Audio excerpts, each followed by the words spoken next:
দেশনেত্রী বেগম খালেদা জিয়ার আদর্শে, তার নেতৃত্বে শহীদ প্রেসিডেন্ট জিয়াউর রহমানের আদর্শে এগুলি সরকারের একটা ষড়যন্ত্র। পলিটিক্যালি আমাদের রাজনৈতিক আদর্শকে নস্যাৎ করে দেওয়ার জন্য। আমার জীবনের প্রথম যে ভয়েসটা আমার কণ্ঠে আমি কপি করেছিলাম, এটা ডক্টর ফখরুদ্দিন মঈনুদ্দিন সরকারের সময়, আচ্ছা আচ্ছা, তৎকালীন সময়। সেটা হচ্ছে বিএনপির সাবেক মহাসচিব, সফল মহাসচিব, প্রয়াত নেতা প্রবীণ একজন রাজনীতির কি বলবো, উনি একজন নক্ষত্র আমাদের বাংলাদেশে, মরহুম খন্দকার দেলোয়ার হোসেন। আমি তার ভয়েসটা আমার 100-তে 100 হইতো, বিভিন্ন স্টেজে পারফর্ম করতাম, এবং ওই সময় এটা আমার সর্বপ্রথম মিমিক্রির মানে ভয়েসটা আমি নিয়েছি আর কি, ভয়েস মানে আউটপুটে আর কি।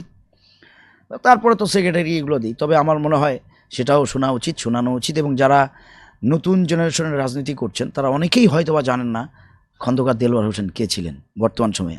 আমার দৃঢ় বিশ্বাস খন্দকার দেলোয়ার হোসেনকে অনেকেই চিনবেও না, অনেকেই তারা রাজনীতি করছে, মাঠে এসছে। আমি এটা তাদের জন্য বলছি, আর যারা চেনেন তারা তো চিনবেনই। বাংলাদেশ জাতীয়তাবাদী দল বিএনপির সাবেক মহাসচিব মরহুম খন্দকার দেলোয়ার হোসেন, তাকে প্রশ্ন করা হচ্ছে ধরুন যে স্যার, আপনি বর্তমানে এই যে সরকার, কেয়ারটেকার সরকার, এবং সবাইকে রাজবন্দি করেছে, গ্রেপ্তার করেছে, এই সম্পর্কে কিছু বলুন।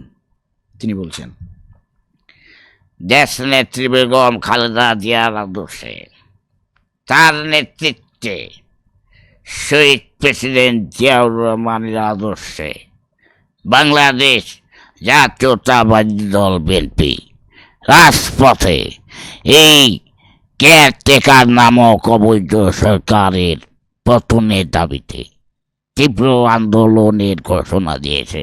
আশা করি এই সরকারকে পতন করে দেশনেত্রী বেগম জিয়া সহ সকল রাজবন্দীদেরকে কালামুক্ত করে সুষ্ঠু নির্বাচনের মাধ্যমে, আশা করি গণতন্ত্র প্রতিষ্ঠার মাধ্যমে বাংলাদেশে গণতান্ত্রিক সরকার আবারও প্রতিষ্ঠার ক্ষেত্রে আমরা আন্দোলনে সফল হব। ধন্যবাদ সবাইকে। কিভাবে করেন আপনি আসলে এগুলো? আমি দেখছিলাম আপনি আসলে আপনার কথা বলার সময়, মিমিক্রি করার সময় মুখটা পুরো চেঞ্জ হয়ে গেছে, জিহ্বাটা একটু চেঞ্জ হয়ে গেছে। এটা কিভাবে করেন আসলে? এটা টেকনিকটা কি?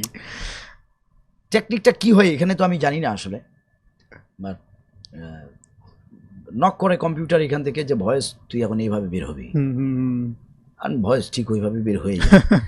তো এটা ছিল আমার প্রথম মিমিক্রি পার্ট আর কি। খুব পপুলার ছিল ওই সময়, তখন মোবাইল ছিল না, ব্লুটুথের যুগ। তারপরে এর সাথে আরেকটা করতাম আওয়ামী লীগের, তখন মানে দুই দলের দুইজন টকশো করছে এরকম আর কি, মাঝখানে উপস্থাপক একটা অডিও বের করেছে।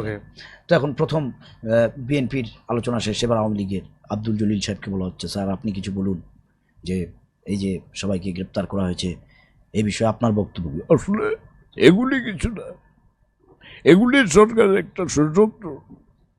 পলিটিক্যালি আমাদের রাজনৈতিক আদর্শকে নস্যাৎ করে দেওয়ার জন্য। এইসব ষড়যন্ত্র করে কোনো লাভ নেই, এইসব ষড়যন্ত্র লাভ নেই। আমরা আজীবন আমাদের আদর্শের রাজনীতি করে যাবো। তারপরে আসলো মানে একের পর এক, যখন দেখি যে একটু ইউনিক ক্যাটাগরির ভয়েস আমার ভালো লাগে এটা। আচ্ছা আচ্ছা, আবার খুব মানে গম্ভীর ভয়েস, এগুলো আমি যেটা ভালো লাগে। সবার ভয়েস তো আর মানে করা যায়